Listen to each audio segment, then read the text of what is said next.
নমস্কার, গল্পকথক রীতি চ্যানেলে আপনাদের সবাইকে স্বাগত জানাচ্ছি। আমি রীতি। আজকে আপনাদের জন্য নিয়ে এসেছি সুকান্ত গঙ্গোপাধ্যায়ের লেখা দখল।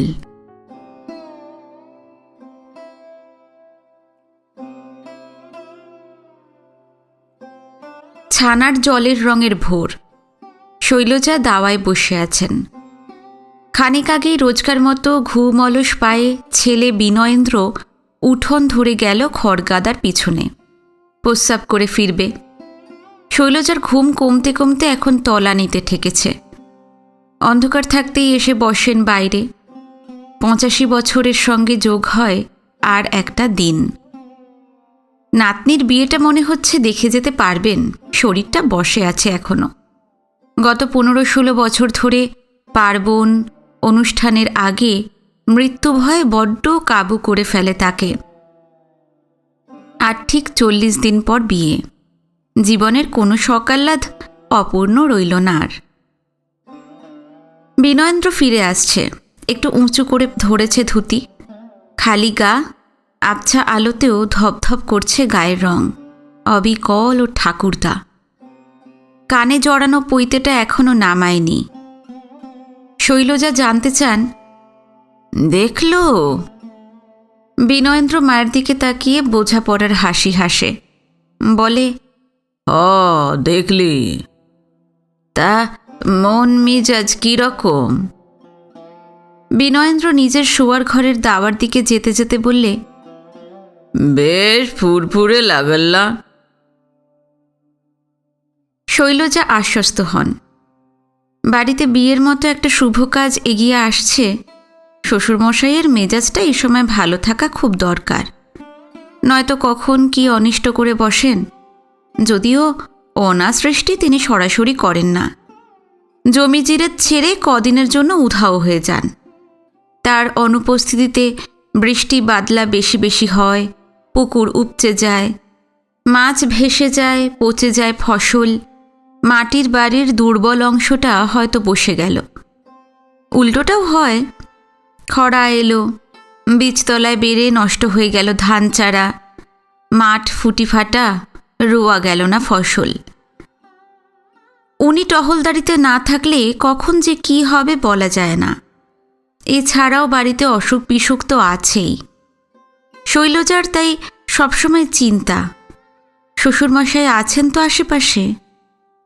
উনি যখন বেঁচে ছিলেন, শৈলজা এক প্রকার ঘৃণাই করতেন তাকে। কোনোদিন এক গ্লাস জল গড়িয়েও দেননি, সুযোগও পাননি দেওয়ার। শ্বশুরমশাইয়ের ভিটে আলাদা, মাঝে আশ্যাওড়ার বেড়া। তার উচ্চতা এতই কম যে শ্বশুরমশাইয়ের অমিতাচার জীবনযাপনের পুরোটাই পরিলক্ষিত হতো। উনি দ্বিতীয় বিবাহ করতেই শৈলজার শাশুড়ি ছেলেকে নিয়ে পৃথক হয়ে যান। ছেলে অর্থাৎ শৈলজার কর্তা ছিলেন তেমনই নির্লোভ, পৈতৃক সম্পত্তির দিকে ফিরেও তাকাতেন না। যা পেয়েছেন সেটাকেই যথেষ্ট মনে করতেন।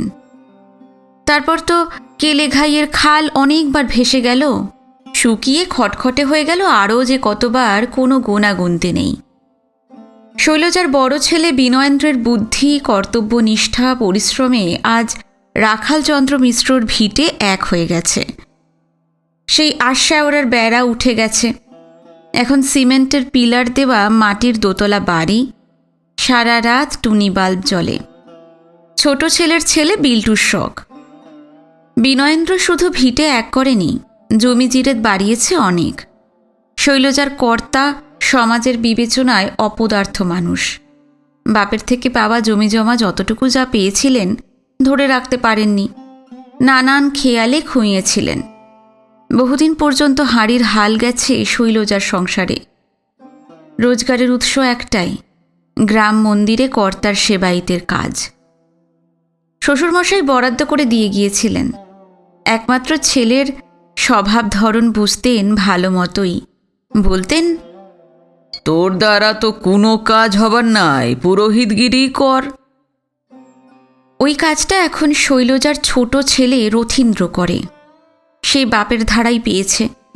সপরিবারে বর্দার ছায়ার তলায় কাটিয়ে দেবে জীবন। বিনয়েন্দ্র পেয়েছে ঠাকুরদার তেজ, বুদ্ধি, চেহারা। স্বভাব কিন্তু সম্পূর্ণ বিপরীত। মাথা অত্যন্ত ঠান্ডা, লক্ষ্য স্থির এবং অটল। একই সঙ্গে পরের জন্য ভাবে। গ্রামের লোক তাকে অন্যতম মুরব্বী বলে মানে এখনো। বছর 5 আগে পঞ্চায়েতের উপপ্রধানও ছিল। নতুন ছেলে ছোকরার হাতে দায়িত্ব দিয়ে স্বেচ্ছায় সরে এসেছে। স্কুলের চাকরি, টিউশনি পড়ানো আর সংসার ধর্ম নিয়ে আছে আপাতত। 2 বছর পরই চাকরি থেকে রিটায়ার করবে বলেছে। তারপরই চাষের ব্যাপারে মন দেবে। জমি বাড়িয়ে যাচ্ছে দিনকে দিন। আলো আঁধারে হামেশাই দেখা দিচ্ছেন রাখাল চন্দ্র মিশ্র। একসময় এই গোবিন্দপুরের গোটাটাই ছিল তার নামে। নাতির ভূসম্পত্তি বৃদ্ধিতে তিনি নিশ্চয়ই খুব খুশি। কোঁচা লুটিয়ে হেঁটে যান ক্ষেত জমির আল ধরে। কখনো বা পাইচারি করেন কারোর বাস্তব ভিটেতে। বিনয়েন্দ্র হয়তো জমিটার বায়না দিয়ে রেখেছে। এই যেমন কদিন ধরেই বিনয়েন্দ্র ওকে দেখতে পাচ্ছে চণ্ডীদের উঠোনে। আজও দেখল। জমিটা একসময় শৈলজাদেরই অংশ ছিল। নিকুঞ্জ চণ্ডী কর্তাকে ঠকিয়ে আত্মস্থ করেছে। মৃত্যুর আগের দিন পর্যন্ত কর্তা আফসোস করে গেছেন জমিটার জন্য। তা নিকুঞ্জ মারা গেল 1 মাস হলো। তার ছোট ছেলে এসে বিনয়েন্দ্রকে সাধাসাধি, দাদা জমিটা কিনে নাও, বর্দার মতো আমিও কলকাতায় গিয়ে ব্যবসা করব। বিনয়েন্দ্র সঙ্গে সঙ্গে রাজি। নিকুঞ্জর ছেলে দাম ধার্য করল 1,20,000। চলতি দামের চেয়ে অনেক বেশি, কিন্তু কোনো পরোয়া নেই। বায়নার টাকা দিয়ে দিল বিনয়েন্দ্র। বাড়ির লোক অবাক। সামনে মিলির বিয়ে, পাত্র ইঞ্জিনিয়ার, ছেলেবাড়ির চাহিদা ভালোই। নানান দিক থেকে কুড়িয়ে বাড়িয়ে টাকা জোগাড় করা হয়েছে। এখন এত খরচ করলে বিয়েটা হবে কিভাবে? বিনয়েন্দ্রকে ব্যাপারটা খেয়াল করানো হলো। সে বললে, লালটু এখন সরকারি চাকরি করে, আমার আর চিন্তা কি? ধার করব, লালটু তো পাশেই আছে। লালটু হলো নাতি। নাতবউ শিখা আজ আসছে ভদ্রেশ্বর থেকে। বড় বৌমা খবর দিয়ে ডেকে পাঠিয়েছে। জমি কেনার ব্যাপারে তারা কি বলে দেখা যাক। শৈলজা বোঝেন তার বড় ছেলের রক্তে মিশে আছে ঠাকুরদার জমি কেনার নেশা। রাখালচন্দ্র বড় ভালোবাসতেন জমি জমা, তাই এখনো মায়া কাটাতে পারেননি। ঘুরে বেড়ান গোবিন্দপুর জুড়ে। আশ্চর্যের কাণ্ডটা হলো, তাকে কিন্তু বিনয়েন্দ্রই শুধু দেখতে পায়, বাড়ির আর কেউ পায় না। ব্যাপারটা নিয়ে তাই মাথা ঘামায় না বাড়ির লোক। বড় বৌমা আড়ালে বলে, ওইসব বুঝলো কি? শৈলজা অতটা অবিশ্বাস করতে পারেন না ছেলেকে। নিয়মিত শ্বশুরমশাইয়ের খবর নেন বিনয়েন্দ্রর থেকে। এই দেখতে পাওয়ার ঘটনাটা গ্রামের লোক জানে না। এটা একান্ত মিশ্রবাড়ির গুজ্জ ব্যাপার। পিছনের গ্রাম কাঁকড়ডাঙ্গায় সূর্যদেব উঠে পড়েছেন। খালপাড়ের জঙ্গলটার কারণে দেখা যায় না। আকাশ এখন অনেক পরিষ্কার। বড় মাছরাঙা পাখি ডাক দিতে দিতে পাড়ি দিচ্ছে অন্য গ্রামে। জঙ্গলে পড়া দিনের প্রথম আলোর উদ্দেশ্যে শৈলজা কপালে জোড়হাত ঠেকান। প্রার্থনা করেন আজকের দিনটা যেন এই বাড়ির পক্ষে শুভ, কল্যাণকর হয়।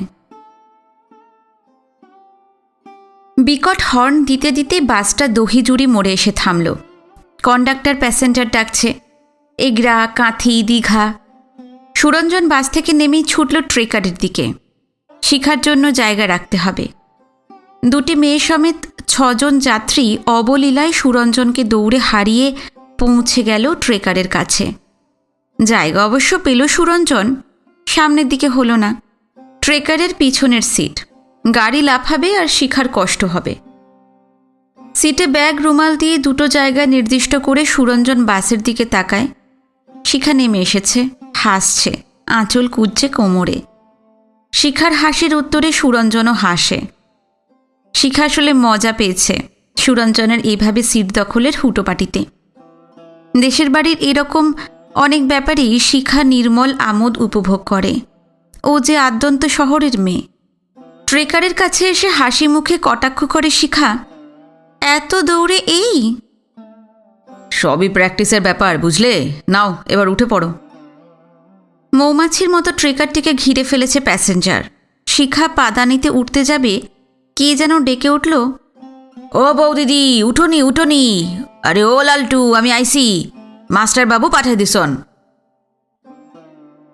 ট্রেকার ছেড়ে সরে এলো শিখা। ভ্যান রিক্সা এসে থেমেছে পাশে। হাঁপধরা গলায় ওই রিক্সাওয়ালাই উঠতে বারণ করছিল। কালো ঝুলো মানুষটিকে চেনা চেনা লাগলো শিখার, কিন্তু চিনতে পারল না। চেনা সম্ভব নয়। তার শ্বশুরবাড়িতে ঘরের লোক বাদ দিয়ে সবসময় 15-20 জনের যাওয়া আসা, থাকা খাওয়া চলে। কেউই নিকট আত্মীয় নয়, চেহারাও বৈশিষ্ট্যহীন, কি করে মনে রাখবে? সুরঞ্জন এখন থেকেই লালটু হয়ে গেল। ভদ্রেশ্বরের পাড়ায় ওকে এই নামে কেউ চেনে না।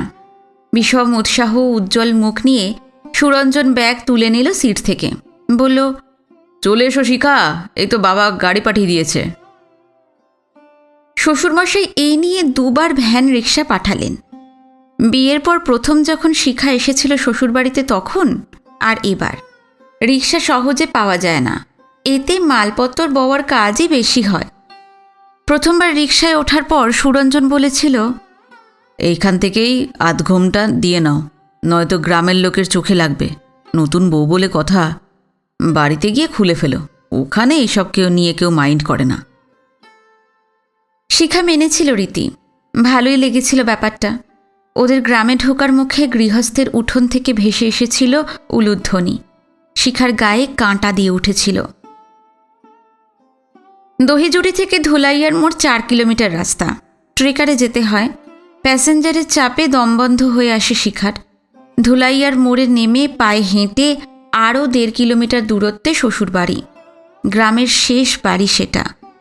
তারপর কেলেঘাই নদীর খাল। জায়গাটা ভারী মনোরম হলেও যাওয়ার পথটা বড় দুর্গম।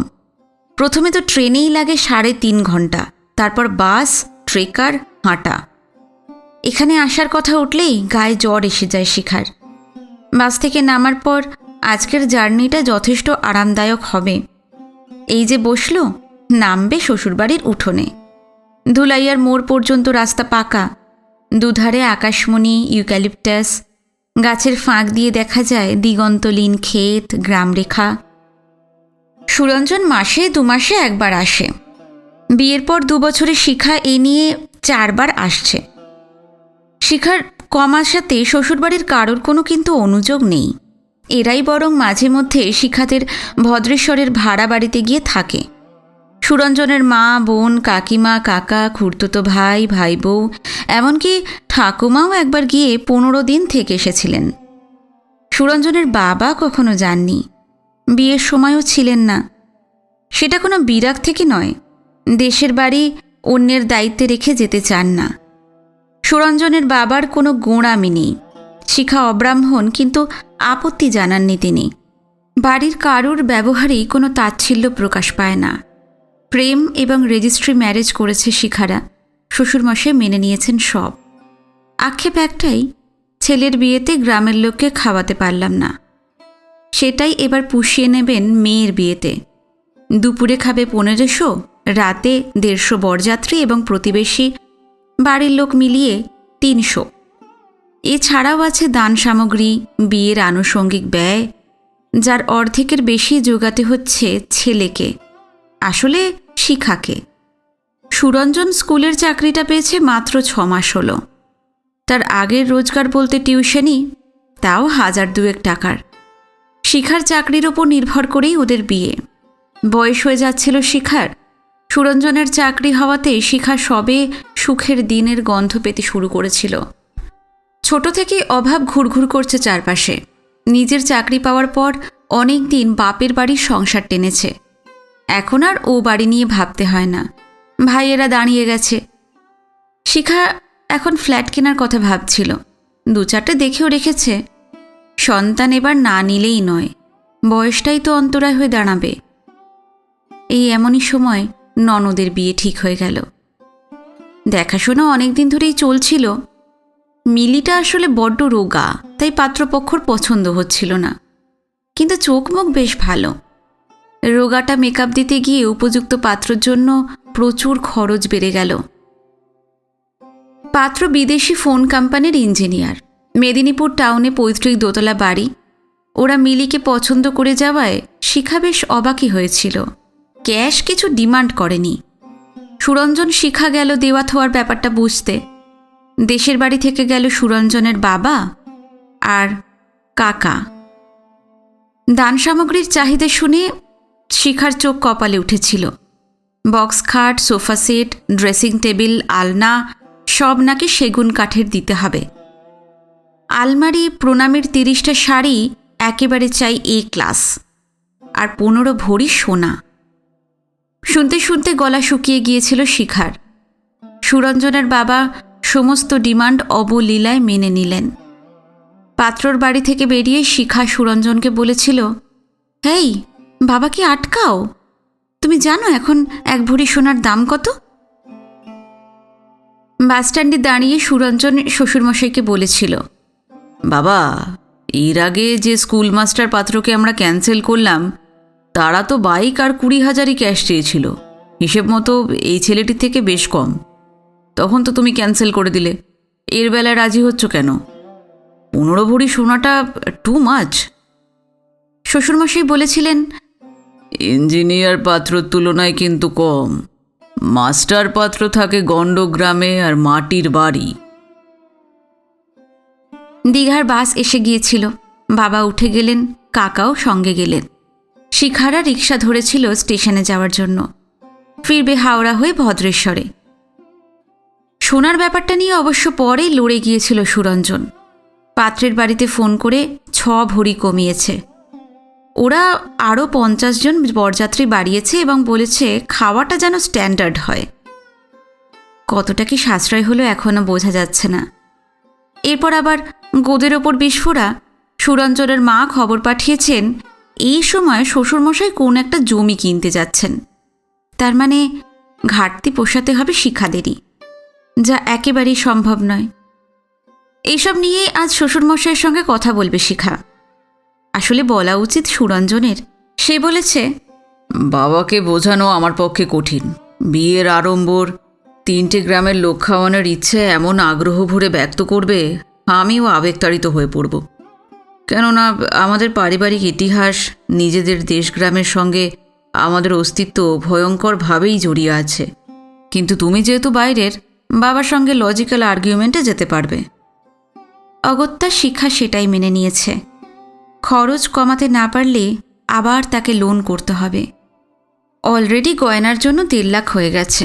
এরপর যদি বাড়ে, সুরঞ্জনের গোটা স্যালারিটাই চলে যাবে ধার শোধ করতে।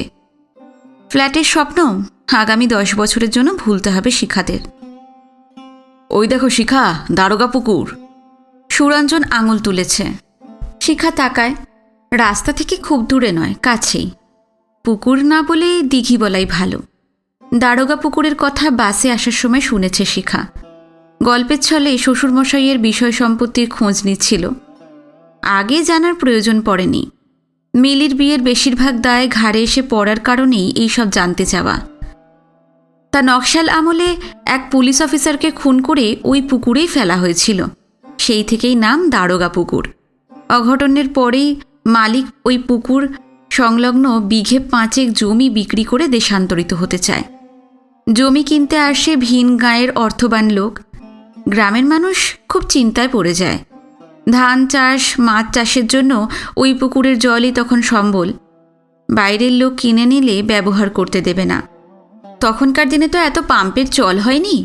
শ্বশুরমশাই ধার ধর করে কিনে নিলেন দারোগা পুকুর সমেত জমি। ব্যবহার করতে দিলেন গ্রামের মানুষকে।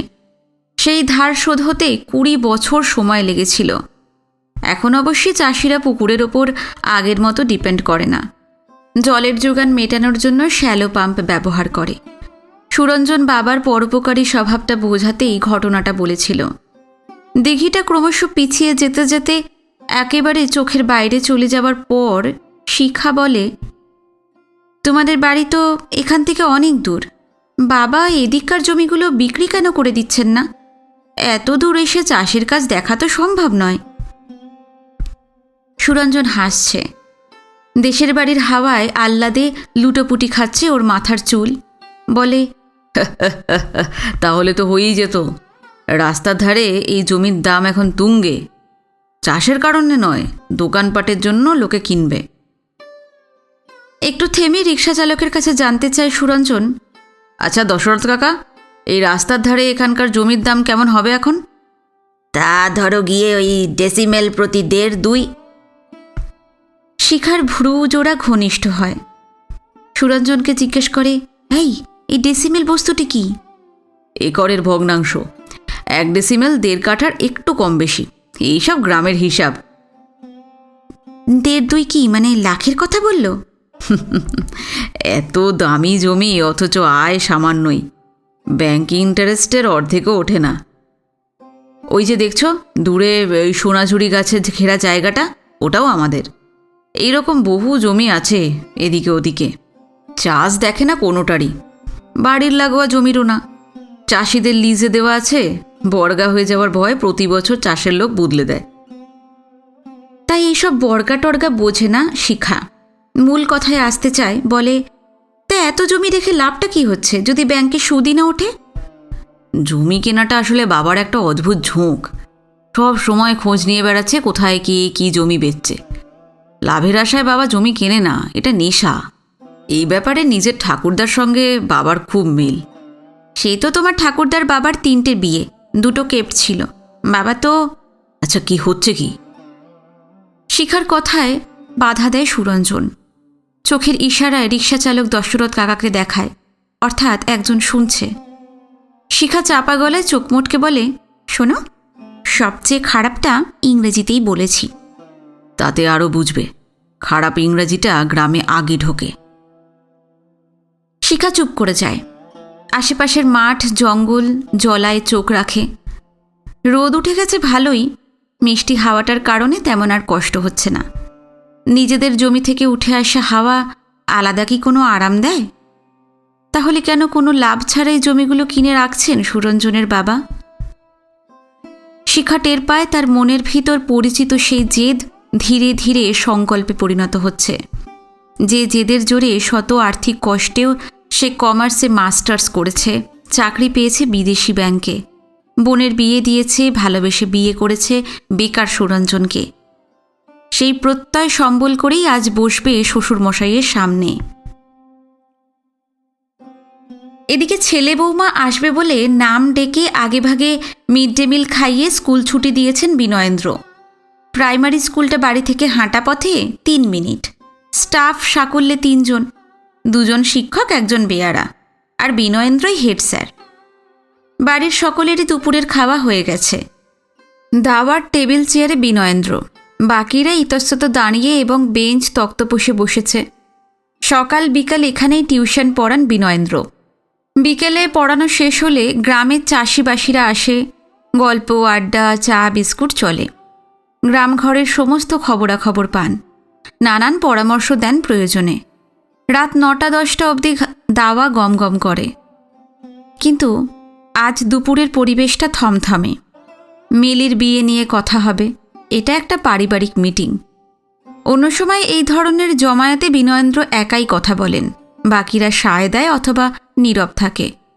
কিন্তু আজ তা হবে না। বৌমা আছে, সে এই বাড়িতে লালিত পালিত হয়নি। বিনয়েন্দ্রর ওপর শ্রদ্ধা থাকতে পারে, আনুগত্যের দাবি করা যায় না। সাম্প্রতিক বিনয়েন্দ্রর নেওয়া একটা সিদ্ধান্তে পরিবারের সদস্যরা খুশি নয়, তিনি সেটা টের পেয়েছেন।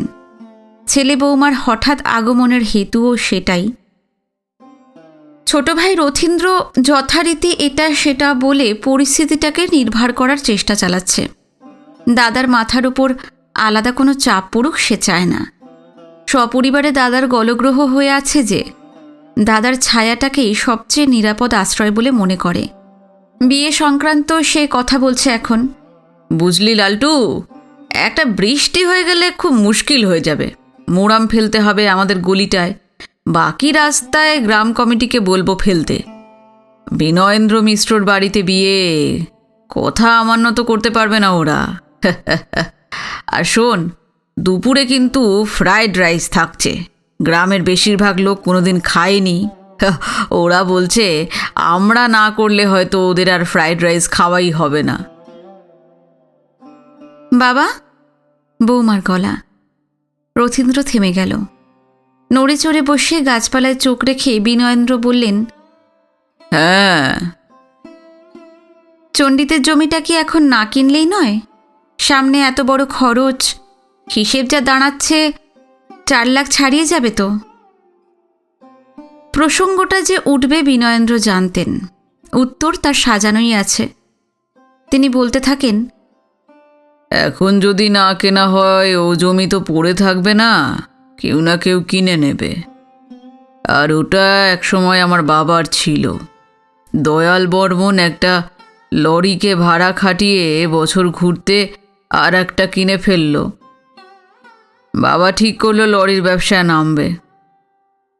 সামান্য যা জমি ছিল সব বিক্রি করে দেওয়া হলো, কিন্তু তাতেও গাড়ির দাম উঠল না। নিকুঞ্জচণ্ডী আমাদের প্রতিবেশী বাবাকে বাকি টাকা ধার দিতে এগিয়ে এলো। ধারের বদলে এখানে জমি রেজিস্ট্রি করে দেওয়ার চল। পুরোটাই বিশ্বাসের উপর। দেনা শোধ হলেই জমি ফেরত দেওয়া হয়, কিন্তু নিকুঞ্জচণ্ডী দিল না। মাটির বাড়িটুকু বাদে বাস্তুর সমস্ত জমি বাবা নিকুঞ্জচণ্ডীর নামে রেজিস্ট্রি করে দিয়েছিল। ওদিকে লরির ব্যবসায় ফেল মেরেছিল বাবা। তৃতীয়বার সেই যে ভাড়া খাটতে গেল, সেই লরি আজও ফেরেনি। তখনকার দিনে তো এত ইন্স্যুরেন্সের প্রচলন ছিল না, পুলিশও ঢিলে ঢালা। পরে আমি কিছুটা প্রতিষ্ঠিত হয়ে প্রথমেই ওই ধারের টাকা শোধ করে জমিটা নিতে যাই। টাকা তো নিলই না নিকুঞ্জ কাকা, আমার মুখের ওপর বিচ্ছিরিভাবে হেসেছিল। সেই অপমান আমি আজও ভুলতে পারি না। পরিবারের সদস্যরা চুপ করে বিনয়েন্দ্রর কথা শুনছে। যদিও শিখা বাদে এই কাহিনী তাদের সকলেরই শোনা। পাশের পুকুর থেকে উঠে আসছে হাঁসের ডাক। শিখা বলে, তাহলে আপনি অন্য কোনো প্লট বিক্রি করে এটা কিনে নিন। শুনলাম ওইসব জমি থেকেও তেমন আয় হয় না। না বৌমা, জমি আমি 1 ছটাকও বিক্রি করতে পারবো না। একটা সময় আমরা কি খারাপ অবস্থার মধ্যে কাটিয়েছিলাম তুমি ভাবতে পারবে না। গ্রামের লোক প্রায় ভুলতে বসেছিল যে আমরা রাখাল মিশ্রর উত্তর পুরুষ। বাবা গ্রাম মন্দিরের পুরোহিত হয়েও রান্নার ঠাকুরের কাজ করতে গেছে দূর দূরান্তে। এছাড়াও করেছে অনেক ছোট ছোট কাজ, ডাকাতদের মোট পর্যন্ত বয়েছে, কিন্তু আমাদের লেখাপড়া কখনো ছাড়ায়নি। গ্রামের লোক বলতো ছেলেকে রান্নার কাজে লাগিয়ে দাও, কিন্তু বাবা শোনেনি। সাধ ছিল ছেলে গ্র্যাজুয়েট হবে, গোবিন্দপুরের প্রথম স্নাতক। সে তো হলো, দেশের মানুষ আমায় মাথায় নিয়ে ঘুরল গোটা গ্রাম। 77-এ গরিবের পার্টির প্রতিনিধি হয়ে পঞ্চায়েত নির্বাচনে জিতলাম। গরিব মানুষের দিন ফিরতে লাগলো, স্কুলের চাকরিটা পেলাম। তারপর থেকেই নিরন্তর বুদ্ধি খাটিয়ে অক্লান্ত পরিশ্রমের মাধ্যমে তিল তিল করে জমি বাড়িয়েছি। আর্থিক লাভ তেমন না হলেও আমার গ্রামের মানুষরাই তো খেটে যায় সেখানে, এটাও কম তৃপ্তির ব্যাপার নয়। একটু নীরব থেকে শ্বশুরমশাইয়ের কথার আবেগটাকে থিতোতে দিল শিখা। তারপরেই বলল, দেখুন বাবা, আপনি ফ্রিভাবে মতামত দেওয়ার সুযোগ দেন বলেই বলছি। অন্য কারোর বেলায় হয়তো পারতাম না। আপনি সত্যিই গ্রামের মানুষের কথা ভেবে জমি কেনেন, নাকি ঠাকুরদার সাম্রাজ্য ফিরে পেতে চান? শুনেছি তাকে নাকি আপনি দেখতেও পান। না বৌমা, ওটা যে আমার মনের ভুল আমি সেটা নিজেও জানি। ঠাকুরদার সাম্রাজ্য বিস্তারের পদ্ধতিকেও সমর্থন করি না। উনি এসেছিলেন মেদিনীপুরের পূর্ব দিক থেকে। লোকে বলতো পূবের দেশ, তারা নাকি ভীষণ বুদ্ধিমান হয়। পশ্চিম অর্থাৎ এখানে তখন আদিবাসীদের বাস। ঠাকুরদা ছিলেন কবিরাজ, চিকিৎসায় সুনাম ছিল, তাই আদিবাসীরা তাকে খুবই মান্য করত। আর বিশ্বাসের সুযোগ নিয়ে নানান ছুতোনাতায় তিনি সহজ সরল এই নিরক্ষর মানুষগুলোর থেকে একে একে এলাকার সব জমি নিয়ে নিয়েছিলেন। হয়তো অজান্তে আপনি কিন্তু তার পদাঙ্কই অনুসরণ করছেন। অধীশ্বর হয়ে উঠতে চাইছেন গোবিন্দপুরের। ঠাকুরদার মতো অসৎ উপায় নেননি বলে আপনার ইমেজ তার থেকেও উজ্জ্বল। এই প্রথম শিখার দিকে মুখ ফেরালেন বিনয়েন্দ্র। আন্দাজ করতে পারছেন কোন বৈদগ্ধ্যের কাছে সমর্পিত হয়েছে তার ছেলে। বৌমার জন্য তার গর্বিত হওয়া উচিত কিনা বুঝে উঠতে পারছেন না। আপাতত বংশের মুখ রক্ষায় ব্যস্ত হয়ে পড়েন। ঠাকুরদার সঙ্গে আমার তুলনা বোধহয় ঠিক হচ্ছে না। তার ভালো মন্দ বিচার করা উচিত সেই সময়কালের নিরিখে। এই যেমন ধরো, আদিবাসীদের ঠকিয়ে জমি নিয়ে নিলেও তাদের পুরোপুরি উৎখাত কিন্তু তিনি করেননি। বেহাত হওয়া জমিতে ওরাই কিন্তু চাষ করত। বিদেশ থেকে কৃষি সংক্রান্ত বই আনিয়ে পড়তেন ঠাকুরদা, আর আদিবাসীদের উৎসাহিত করতে নতুন নতুন চাষের জন্য। জন্মজুর খাটলেও তাদের অবস্থা আগের তুলনায় কিন্তু ভালো হয়ে গেছিল। জমি হারানোর আক্ষেপ ছিল না। এই বাড়িতে তখন প্রত্যেক পূর্ণিমায় গোপাল পুজো হতো, আর গোটা গ্রামের লোক আসতো খেতে। লক্ষ্মী পুজো হতো ঘটা করে। সবই বাবার মুখে শুনেছি। আচ্ছা বাবা, আপনি খেয়াল করে দেখেছেন, আপনি যে সময়ের কথা বলছেন, কলকাতায় তখন কত বড় বড় মনীষী, প্রফুল্লচন্দ্র রায়, চিত্তরঞ্জন দাস, নীলরতন সরকার, এইরকম অনেকে মিলে বাঙালি সমাজটাকে কী হারে সংস্কার করে চলেছেন। আর এখানে আপনার ঠাকুরদা মানুষকে ঠকিয়ে গ্রাস করছেন জমি, একের পর এক বিয়ে করেছেন। এছাড়াও দুজন বলেই হুঁশ ফেরে শিখার। শ্বশুরমশাইয়ের সামনে এতটা বলা উচিত হচ্ছে না। কিন্তু বিনয়েন্দ্র নির্বিকার, বললেন, কলকাতার ঢেউ গ্রামের দিকে আসতে অনেক বছর লেগেছে। তখনকার দিনে গ্রাম সমাজে এগুলোকে দোষ হিসেবে ধরা হতো না, গৌরব মনে করা হতো। তবে আমিও সঠতা এবং অমিতাচার জীবনযাপনকে অবশ্যই নিন্দার চোখে দেখি। ওইসব গুণপনার শাস্তি উনি জীবদ্দশাতেই ভোগ করে গেছেন।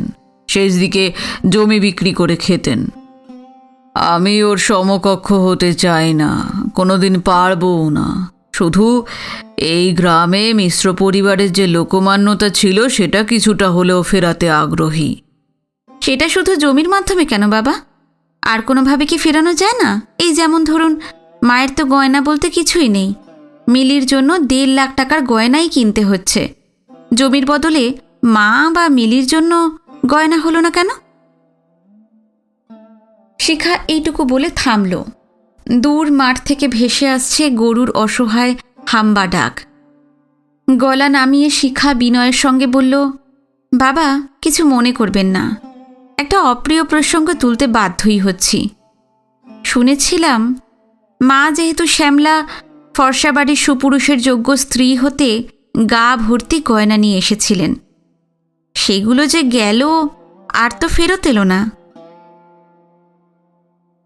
কঠিন সত্যটা বলতে পেরে নিজেই কেমন যেন থতমত খেয়ে গেল শিখা। ভয় ভয়ে তাকালো সুরঞ্জনের দিকে। সুরঞ্জন চোখ নামিয়ে নিল। মাথা হেঁট করে আছে সবাই। একমাত্র শাশুড়ি মা পিলারে হেলান দিয়ে দাঁড়িয়ে এক দৃষ্টে দেখছেন স্বামীকে। শ্বশুরমশাইয়ের মুখ চোখের অবস্থা খুবই সঙ্গীন। ফর্সা কান লাল হয়ে গেছে, পলকহীন তাকিয়ে রয়েছেন শূন্যে। প্রত্যাঘাতের জন্য প্রস্তুত হচ্ছেন হয়তো। কিন্তু শিখার আন্দাজ মিলল না। শ্বশুরমশাই ধাতস্থ হতে সময় নিলেন, বললেন, ঠিক আছে, বিয়ের জন্য যে টাকা জোগাড় হয়েছে ওতে আমি হাত দেব না। জমিটা আমি ধার করেই কিনব। কিন্তু শিখা ছাড়বে না। কোণঠাসা যখন হয়েই পড়েছেন সুরঞ্জনের বাবা, জমি কেনার নেশাটা আজই কাটাতে হবে। শিখা বলল, আপনাদের এখানে ধার মানে তো মাসে 5% সুদ। আপনার ছেলের কাছে এ কথাও শুনেছি। গ্রামের পুরুষরা তো বটেই, বউ মেয়েদেরও আপনার ওপর এতটাই বিশ্বাস, তাদের জমানো সামান্য টাকা সুদে বাড়বে বলে আপনাকে ধার নিতে সাধাসাধি করে। অনেক জমি তো আপনি এভাবেই কিনেছেন। তখন জিনিসপত্রের দাম কম ছিল। এখন 1,20,000 মূল্য এবং সুদ গুনতে গেলে সংসার চলবে কি করে? আপনারা কষ্টে থাকলে আমরাও কি ওখানে শান্তিতে থাকতে পারবো? টাকা পাঠাতেই হবে। চাপটা আলটিমেটলি থেকেই যাবে সবার ওপরে। এতক্ষণে ধৈর্যের বাঁধ ভাঙল শ্বশুরমশাইয়ের। চেয়ার ছেড়ে উঠে দাঁড়ালেন, টেবিল ঠেলে বেরিয়ে আসতে আসতে বললেন, তাহলে এই সম্বন্ধটা ক্যান্সেল করে দাও। সস্তার পাত্র দেখো, যাদের এত চাহিদা নেই। অনেকেই এসেছে আর আসবেও। দাওয়া থেকে নেমে উঠোন ধরে এগিয়ে যাচ্ছেন সুরঞ্জনের বাবা, থামছেন না। বাড়ির সীমানা পেরিয়ে ঢুকে গেলেন বাঁশঝাড় মোড়া মাটির রাস্তায়। চাপা কান্নার শব্দ ওঠে দাওয়াতে। সচকিত হয়ে ঘাড় ফেরায় শিখা, দেখে মুখে আঁচল চাপা দিয়ে শাশুড়িমা আপ্রাণ চেষ্টা করছেন কান্না আটকাতে। শিখা অপ্রতিভ হয়ে পড়ে। উনি কাঁদছেন কেন? স্বামীর অপমানে নাকি মেয়ের বিয়ের অনিশ্চয়তায়? শিখা উঠে শাশুড়ির কাছে যায়, অপরাধী কণ্ঠে জিজ্ঞাসা করে, মা, আপনি কাঁদছেন কেন? কান্না সামলাতে নাজেহাল শাশুড়িমা কাটা কাটা ভাবে যা বললেন, জড়ো করলে দাঁড়ায়, আনন্দে কাঁদছি মা। এতদিন পর একমাত্র তুমি আমার বুকের কথা বলতে পেরেছ। শাশুড়ির মাথা কাঁধে নেয় শিখা, হাত বুলিয়ে দেয় পিঠে, গন্ধ পায় ন্যাপথলিন মাখা দুঃখের। রাত নামল ভীরু পায়, ভীষণ নিশ্চুপে। দুপুরের মিটিংয়ের পর থেকেই এই বাড়ির লোক কথাই বলছে না প্রায়। ভারী আবহাওয়াটা কিভাবে যেন টের পেয়ে সন্ধেবেলা গ্রামের লোকেরা গল্পগাছা করতে এলো না। ইদানিং নাকি আড্ডার একটাই বিষয়, কিভাবে সুসম্পন্ন করা যায় মিলির বিয়ে। শিখার শ্বশুরমশাই ফিরলেন রাত করে, নিঃশব্দে খাওয়া দাওয়া সেরে নিজের ঘরে ঢুকে গেছেন। শিখার কিন্তু প্রত্যাশা ছিল শ্বশুরমশাই তার অকাট্য যুক্তিগুলো মেনে নেবেন, বাড়ি ফিরে বলবেন, থাক তাহলে, নিকুঞ্জ চণ্ডীর জমি আমি কিনছি না, বিয়েটাই আগে হোক। কিন্তু এসবের কোনো লক্ষণই দেখা গেল না। স্বাভাবিক কারণেই শিখা এখন খুব হতাশ। রাতের খাওয়া সেরে ওদের নির্দিষ্ট ঘরে শুয়েছে। চোখে ভাসছে মিলির মুখ। বেচারি আকুল আর্ত চাউনিতে বিকেল থেকে রাত লক্ষ্য করে গেছে দাদা বৌদিকে। আন্দাজ করার চেষ্টা করেছে বিয়ে নিয়ে শিখাদের সিদ্ধান্ত। মিটিংয়ের পর ও বিষয়ে শিখা আর সুরঞ্জনের মধ্যে কোনো কথা হয়নি। বউয়ের ঘুম আসছে না দেখে সুরঞ্জন এখন গভীর মনোযোগ সহকারে উপুর হয়ে শুয়ে বই পড়ছে। আসলে ভান, বোনের বিয়ের ব্যাপারে মতামত দেওয়ার সাহস হচ্ছে না। বিকেলে গ্রামের এদিক ওদিক শিখাকে নিয়ে গেছে সুরঞ্জন, বেছে বেছে সেই সব জায়গাতেই যেখানে শ্বশুরমশাইয়ের কিছু না কিছু অবদান আছে। দেখালো কেলেঘাই খালের ওপর বাঁশের সাঁকো, পিছনের গ্রামের সঙ্গে যোগাযোগের সংক্ষিপ্ত পথ। সাঁকোটা নিজের টাকায় করিয়েছেন শ্বশুরমশাই, মেনটেন্যান্স খরচও তার। নিয়ে গেল গ্রামের শ্মশানে, চত্বর ঘিরে প্রচুর সোনাঝুরি গাছ। প্রথমে লাগিয়েছিলেন সুরঞ্জনের বাবা। পতিত জমিতে বৃক্ষরোপণের কালচার তিনিই তৈরি করেছিলেন গ্রামে। বহু গাছ একসঙ্গে লাগিয়েছিলেন একসময়, এখন নিজের থেকেই হয়। এরকম অনেক কিছুই দেখালো সুরঞ্জন। দাতব্য চিকিৎসালয়, বোল্ডার ফেলার রাস্তা, স্কুল বাড়ির সংস্কার, এই সব কিছুর পিছনে শ্বশুরমশাইয়ের বিশেষ উদ্যোগ আছে। আসলে সারা বিকেল জুড়ে সুরঞ্জন প্রমাণ করার চেষ্টা করছিল তার বাবা ততটা খারাপ নয় যতটা শিখা ভাবছে। কিন্তু শিখা ভালো মতোই বুঝে গেছে গ্রামের প্রতি শ্বশুরমশাইয়ের এইসব অবদানের মূল উদ্দেশ্য মিশ্র পরিবারের প্রভাব বিস্তার। সুরঞ্জনকে বেকায়দায় ফেলার জন্য শিখা ইচ্ছে করেই মিশ্র বংশের কালিমার দিকগুলো তুলে ধরছিল। জিজ্ঞাসা করেছিল, আচ্ছা, তোমার দাদুর বাবার সব বউ সন্তানরা হারিয়ে গেল কোথায়? রক্ষিতাদেরই বা কী হলো? বিষম অনাগ্রহে যতটা সম্ভব সংক্ষেপে সুরঞ্জন উত্তর দিয়েছিল, দাদুর 2 সৎ মায়ের একটা করে মেয়ে। তখনকার দিনে কন্যা সন্তানের পিতার সম্পত্তির ওপর তো আইনি অধিকার ছিল না। বিয়ে হয়ে যাওয়া মানেই পর। শেষ বয়সে সেই মেয়েদের একজনের কাছে আশ্রয় নিতে হয়েছিল রাখালচন্দ্র মিশ্রকে। দাদু এবং তার মা অনেক আগেই পৃথক হয়ে গিয়েছিলেন রাখালচন্দ্রের এই অনাচারের সংসার থেকে। একজন রক্ষিতা রাখালচন্দ্রের অবস্থা যেই পড়ে যায় অমনি পালিয়ে যায়। অন্যজন থেকে গিয়েছিল এখান থেকে দাদুর বাবা চলে যাওয়ার পরও। অনিচ্ছা সত্ত্বেও দাদু তার ভরণ পোষণ করতেন। মহিলার তিন কুলে কেউ ছিল না। ঠাকুমার মুখে শুনেছি তার নাম ছিল জাহ্নবী। শিখা বাড়ি ফিরেই সুরঞ্জনার ঠাকুমাকে ধরেছিল। দিদা, জাহ্নবীর সঙ্গে ভাবছিল আপনার? কেচ্চা কাহিনী বলেই গোড়ার দিকে মিচকি হেসে ফেলেন ঠাকুমা। তারপর বললেন, সে মেয়ে ছেলেকে আমি দু চোখে দেখতে পারতাম না। তোমাদের দাদুর ছিল দয়ার শরীর, জাহ্নবীকে আবার থাকতে দিয়েছিলেন ওই গোয়ালের পাশে এক টেরে ঘরে। কি করতো সারাদিন? কি আবার করবে, বাড়ির কাজ করত, ধান শুকানো, মুড়ি ভাজা, গরু চড়ানো। আমি পাকশালার বাইরে থালায় খাবার রেখে দিতাম, নিয়ে চলে যেত। কোনো কথাবার্তা বলতো না। শেষের দিকে মাথাটা একটু গোলমাল হয়ে গেল। আমার তো মনে হয় তোমার শ্বশুর মশাইয়ের মতো ওই জাহ্নবীও দেখতে পেত তাকে, মানে ওই তোমাদের দাদুর বাবাকে। আচ্ছা দিদা, উনি যখন একাধিক বিয়ে করলেনই, দুজন রক্ষিতাকে বঞ্চিত করলেন কেন? উত্তরে ঠাকুমা এই প্রথম নিজের শ্বশুরের পক্ষ নিলেন। কি করে করবেন, দুজনেই যে অব্রাহ্মণ, চোখে ধরেছিল বলেই নিয়ে এসেছিলেন। আরও অনেক কিছুই বলে গেলেন সুরঞ্জনের ঠাকুমা। অন্যমনস্ক হয়ে দাওয়ায় বসে শেষ বিকেলের আলোয় নির্মল গ্রামচিত্র দেখছিল শিখা। কোথাও কোনো মালিন্য নেই, খাতার সাদা পাতার মতো। কে বলবে এখানেই কত টানাপোড়েনের ইতিহাস লেখা হয়ে গেছে। এখন রচনা হচ্ছে নতুন আখ্যান, যার একটি চরিত্র শিখা নিজে।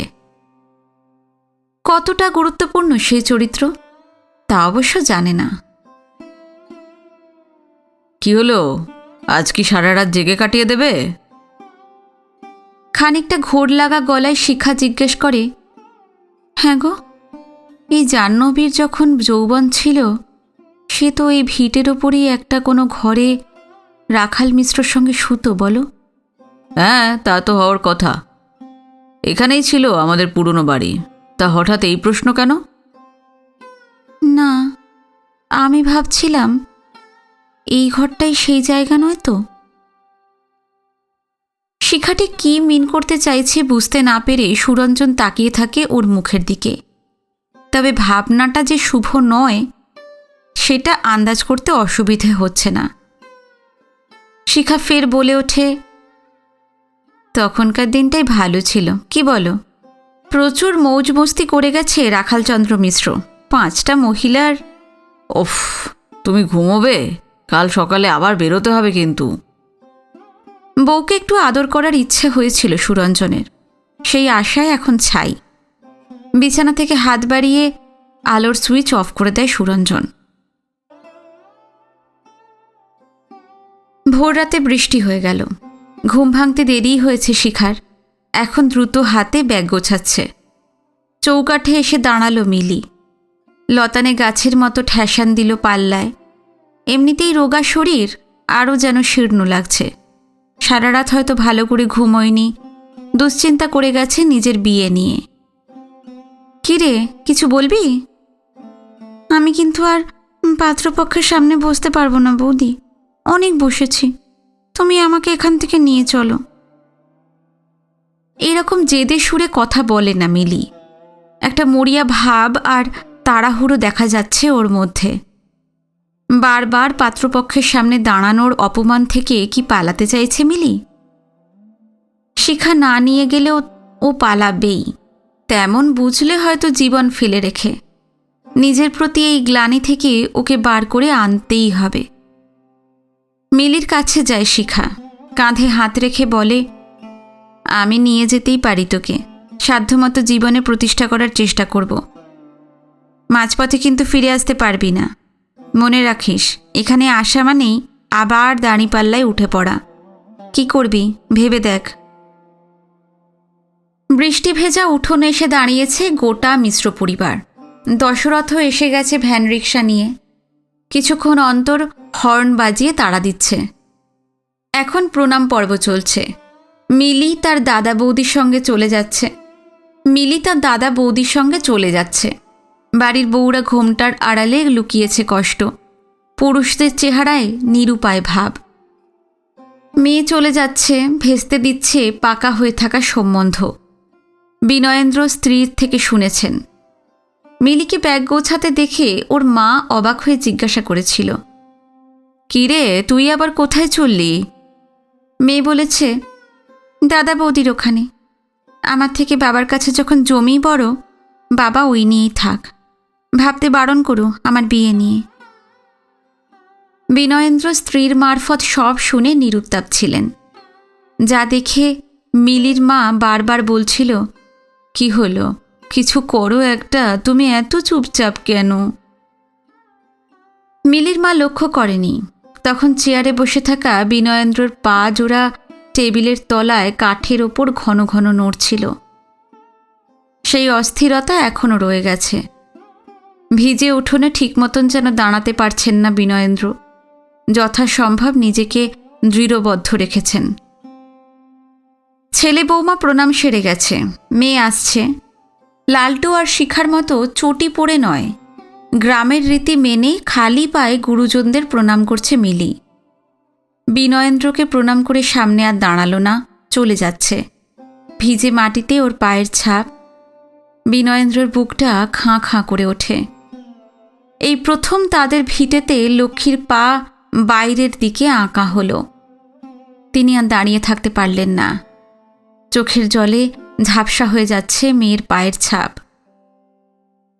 বৌমা এসে সামনে দাঁড়ালো, বলল, আপনার মতোই ভূমিহারা চাষিরা নিভৃতে তাদের জমির ওপর এসে চোখের জল ফেলে গেছে। আপনি, আপনার ঠাকুরদা কেউই দেখতে পাননি তখন। বিনয়েন্দ্র হেঁট করা মাথা ঘন ঘন নাড়াচ্ছেন, বলছেন, মেলিকে নিয়ে যেও না, বিয়ে এ বাড়িতেই হোক। জমির দরকার নেই আমার। বিনয়েন্দ্রের কথা শুনে সকলে স্তম্ভিত। একটু পরেই বিস্ময় ও স্তব্ধতা ভেঙে আনন্দের হাসি ছড়িয়ে পড়ে সবার মুখে। শিখা বলে, মিলি যখন যাওয়ার জন্য তৈরি হয়ে গেছে, কটা দিন আমাদের ওখানে গিয়ে থাকুক। বিয়ে 2-4 দিন আগেই নিয়ে আসব। বিনয়েন্দ্র মুখ তুলে দেখেন পুত্রবধূকে। দেখতে পান মেয়েটার হৃদয়ে যেন বিঘের পর বিঘে ফসল ভরা জমি। অত জমি দখল করার সাধ্ধিকার, বড়জোর আশ্রয় নেওয়া যেতে পারে।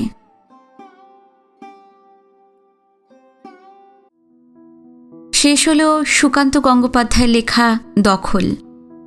গল্প এবং গল্পপাঠ ভালো লেগে থাকলে অবশ্যই কমেন্টে জানাবেন। যারা নতুন এসেছেন, ভালো লাগলে চ্যানেলটি সাবস্ক্রাইব করবেন, ভিডিওতে লাইক দেবেন। আজকে এই পর্যন্তই। আবার নিয়ে আসছি অন্য কোনো গল্প আপনাদের কাছে খুব শিগগিরই। নমস্কার, সবাই ভালো থাকবেন।